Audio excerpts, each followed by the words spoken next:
people say, well, they go to church too much. We're out here Sunday morning, amen, to Tuesday night and Wednesday night and Saturday morning. Amen, that's more. Amen, that's over half time the week. What are you saying, brother man? Amen, time is waste and time is going away. Amen, just in a little while. When you look back on your life, what have you accomplished for the Lord Jesus Christ? The Bible said in 1 Corinthians, amen, chapter 9 and 15, it says life, amen, is like a shadow. It's here today and then it's passed away. Job said life, amen, is like a flying away troop. Amen. It's never stable. Amen. Most people of us, amen, that are here in 2018, we're building like we're going to live forever. But David remembers, he said, the time that we have on earth is short. And you understand this morning, there was a time when man lived to be 960 some years. But our day this morning, we're only planning, amen, to live 70 years. And amen, we're in this life, but we're not of this life. And amen, they're feared and they're full of danger. Can I tell you this morning, we must not put our tents down too deep in this world.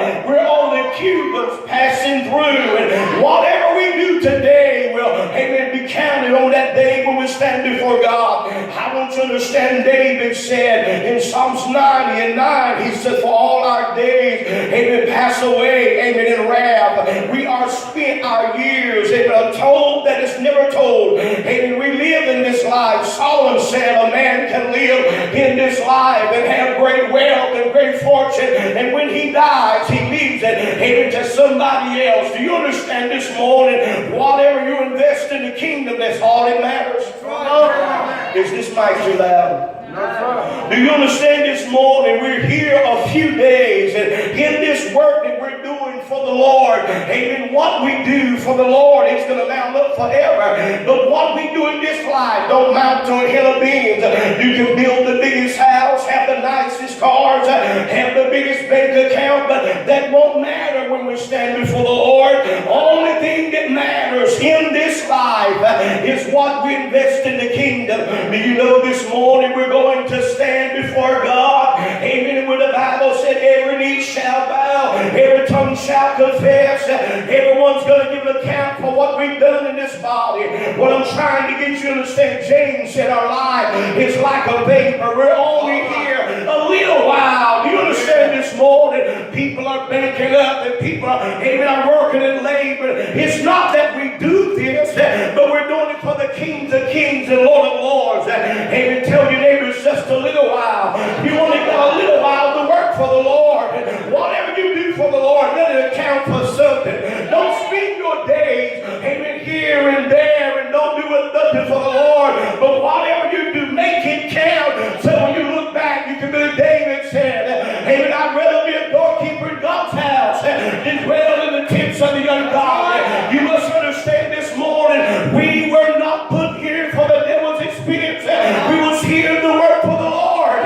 We was here to sing the song of Zion. We was here to worship God. We're here to tell the lost and dying world they're going to hell.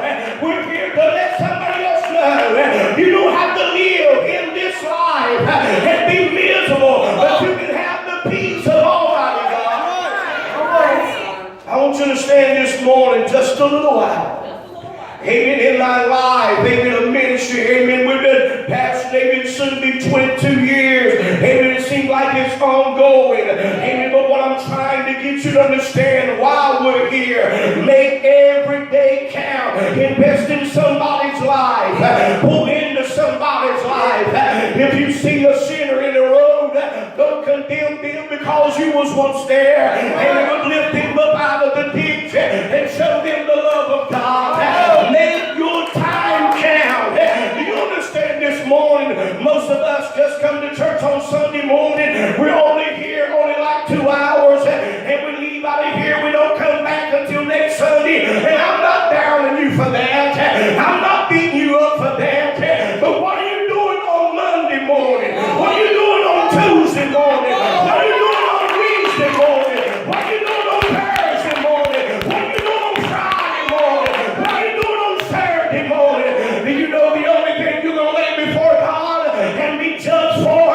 You either be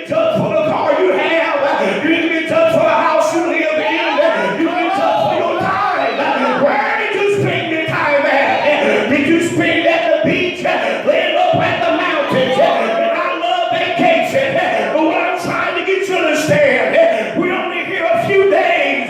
Jacob said, I lived to be 130. He said, but they were so few. When I look back, I could accomplish so much more. Ask your neighbor, what are you doing? Our days are few. We need to be busy for the Lord. The Bible said, Jacob goes on to tell him, he said there are only a few days. In other words, he lived 130. Amen. Can I tell you this morning, and we walk around and we tell people we got to die with something. No, you don't. You can just fold your hands and go to sleep. Not everybody that dies with sickness. Not everybody that dies with cancer. Not everybody that dies with heart attacks. There are some people like Abraham said, I look for a city which had foundations. Can I tell you this morning, friend, our days are numbered. Our days are few. And the Bible said, David said, he has numbered our days to be 70 years old. He said, but by chance, you live to be 80 years. He said, there ought to be no strength. That's the reason why Solomon said, come to the Lord in your strength. Amen. When you're youth, amen, that strength. So when you get older, them old days, there's older Christians here. They would have got saved when they were 16, 17, but they waited till years go by. Can I tell you, friend, we got works to do. The Bible said that God, when he began to judge in Matthew chapter 25, the Bible said that the Lord told him, he said, I'm going to reward you because you visited the sick, you visited the hospital, you went to the prison, you visited them that was in bondage. And the Bible said they asked the Lord, said, Lord, when did we do this? He said, when you did it to the least of them, you did it to me. Do you understand? There's coming a day you're going to be judged. And for what you are doing, you're not doing it for restoration. You're not doing it for the church. You're doing it for the King of Kings and the Lord of Lords. You're not doing it for the pastor. You're not doing it for the deacon. You're not doing it for the choir. You're doing it for the Lord. You ought to be happy because nobody can take the rewards doing it for the Lord. Tell your neighbor, just in a little while. I don't know about you, but what kind of rewards will you have when you stand before the King of Kings? John said this in Revelation. Can I just take my time? Revelation chapter 4 and verse 1. John said, after this, I looked, and behold, I said a door opened in heaven. And most of the theologians and us believe that this is the rapture of the church. That's right. Tell your neighbor, you're leaving here. The Bible says, he said, this was the rapture of the church. He said, the first voice that I heard was a trumpet talking with me. And it said, come up here, and I will show thee great and mighty things hereafter. The Bible said, immediately I was in the Spirit. He said, behold, I saw a throne, and him that sat on it. In heaven, he said, I saw a throne, him that sat upon it. Can I tell you this morning, we're going somewhere. This is not our home. We're just pilgrims passing by. Amen. What are you going to give God on that day? What are you going to give him? The Bible said there are 4 crowns. Amen. In the book, there's one called the incorruptible crown. In 1 Corinthians 9 and 5, it says that every man, amen, that strive for the master is tempted in all things. He said, but now they do it to attain a corruptible crown. He said, but we are incorruptible. And you're going to get a crown, amen, for being holy. You're going to get a crown for doing right. And an incorruptible crown. That crown one day, you'll take it off. You'll lay it at his feet. Amen. The second crown is a crown of righteousness. Apostle Paul said this in 2 Timothy 4 and 8. He said, henceforth laid up for me a crown of righteousness,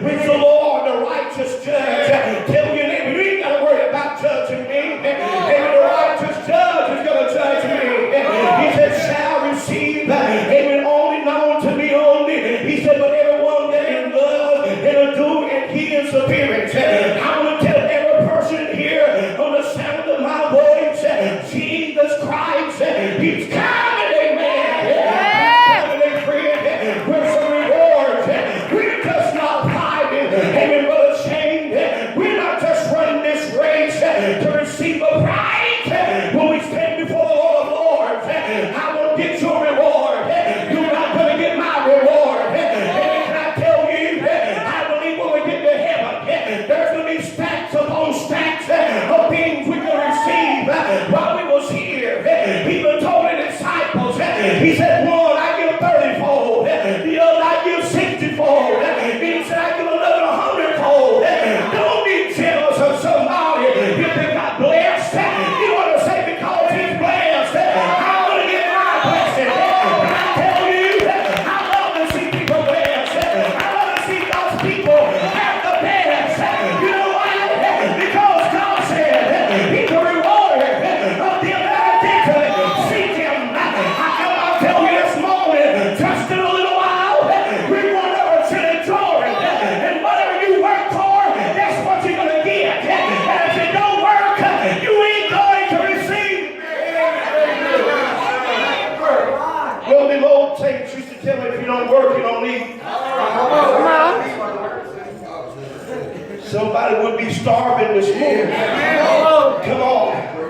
Then there's a crown of life. If I don't get no other crown, I want this one. Somebody's missing. You better buy a CD this morning. And listen, I just want to make it. I want to have some benefits. You must understand, it's good to retire and get 401k and all that insurance. And I know people that's retired, and that's good. But I'm looking for the package that God has got for me. A crown of life that taketh not away. See, when I was born to the Jones family, only thing they could do for me, Brother Pat, was give me a name called Matt Jones. But my heavenly Father, he took my name and put it in his book. The Bible says this, eyes have not seen, ears have not heard, nor has it into the heart of man what God Almighty has laid up for us. He goes a little bit further. In John chapter 14, he said, I give you a mountain. All I have is a single one trailer. Maybe you know what trailer. But one day I'm going to have a mansion, and it's mine. I said it's mine. I said it's mine. There's some rewards. We're not working for a cheap God. He owns it all. He owns it all. And it's ours. Tell your neighbor, quit acting like God's broke. God is not broke. Hallelujah. He's something the Lord said. He's not broke. He don't even have a rinky-dink car. Come on. The Bible said that John looked and he saw a city. Which had foundations. He said it was made up of pearls and a foundation. And there was 12 of them. He said 12 gates were made up of one pearl. God is not broke. And we act like we got to beg him. No. He said, seek after me. And if you seek me, you will find me. He said, I will add to you daily. What I'm trying to tell us, we only got a few days. We ought to be busy. Quit complaining. Quit griping. Dry your tears, the man of God said. And look to Jesus, the author and the finisher of our faith. We're going to get a crown of life. All right. The next one, he said, a crown of glory. Tell your neighbor, you